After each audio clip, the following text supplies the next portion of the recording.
Robert Riddles oversaw many of the designs of BR standard locomotives in the 1950s. The one of these was the BR standard 9Fs. A total of 251 were built between January 1954 and February 1960. 198 were built at Crewe Works and 53 were constructed at Swindon. Swindon's works' last steam locomotive was a 9F, the famed to be the last steam locomotive to be constructed in Britain, number 9220 Evening Star in February 1960. The 9Fs were seen all over the BR network.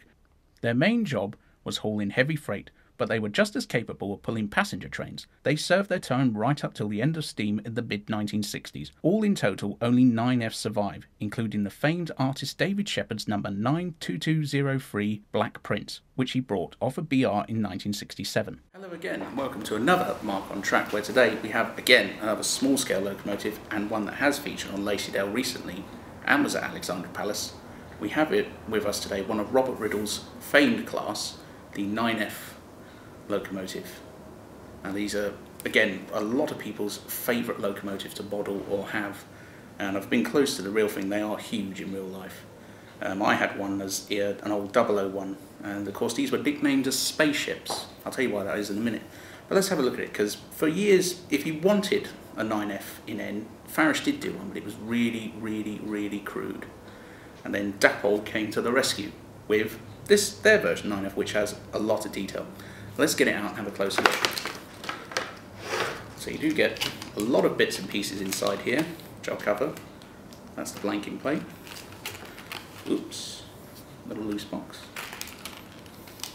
Some of the parts are actually at home because they do tend to get really small. A lot of weight in this. So let's see. Just getting all those wheels on this piece of track here.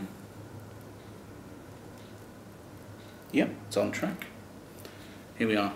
This locomotive is number 92100, and it is in BR with the early emblem. Of course, this early emblem has gone a sort of orangey yellow, so if you were weathering this would be really good, because as famously 9Fs were always really filthy. I mean, there's no end of photographs to see these things absolutely filth covered going anywhere.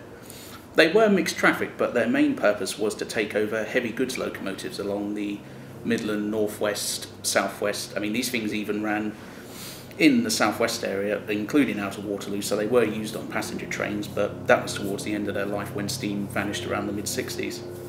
I mean, this, for Dapol and an N-gauge locomotive, the detail on this is fantastic.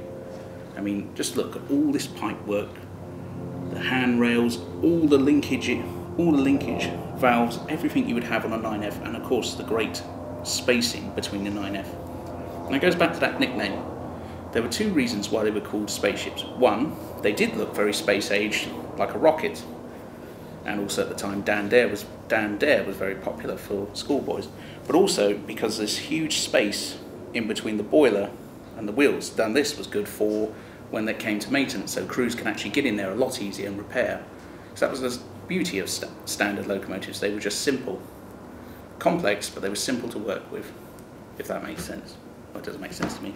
The locomotive is tender drive. You do have the most annoying thing still though is the cardon shaft. Not my favourite thing, because unfortunately you do see this, what looks like a great big drill going through the locomotive. To chip, you would need to take this off, and there's a blanking plate in here which you slide out, and after you've ran it in for a good hour, like 15 minutes each way and then 15 minutes again each way, you'll be able to slide in the chip. And for it running, it runs really nicely. It does wheel slip a bit, but then I suppose it's a bit realistic towards the real things if you've ever seen them wheel slip. But they can pull a lot of wagons, and at slow speeds they really do look like the real thing. Of course, the cardon shaft is still present, so if you wanted to fit a crew in there, make sure they don't hit the cardon shaft, or else you'll get flying crew members around the cab. It'd be very amusing to watch. But yes, I think they've done a fantastic job. I mean, even all these axle boxes along the side here have been really nicely pressed and printed out. I mean, you've got like even the small build plate at the back here, which is very hard to focus. But again, it was a nice model. I got this at Ali Pali from Signal Box just before they closed down in real life, and they were selling these for about a lot cheaper than what they are now, because you're going to be paying well over a good £100 for them now. I got this for about £95 £5 from Signal Box at Ali Pali in 2013. And I thought, we do need one of these in the long run for Lacey-Dale, because 9Fs were common everywhere. There was nowhere, I think, on BR where you didn't see a 9F, unless you count the Isle of Wight, but that'd be a bit silly if it went over there, probably sink. So let's have a look at it close up, and then we'll show you it running.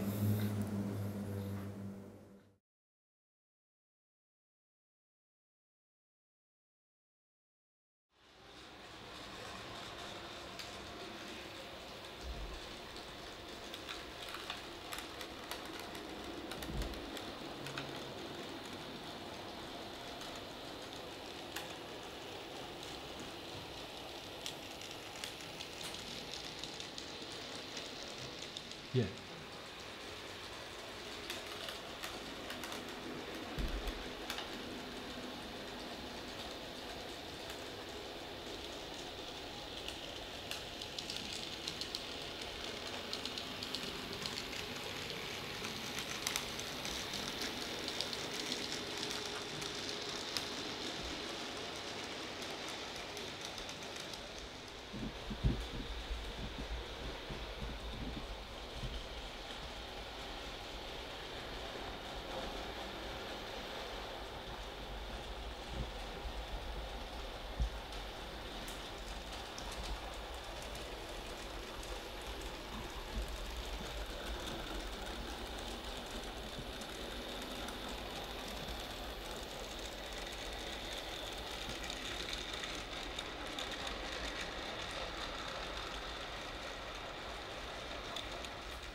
Well, yes, right. See ya.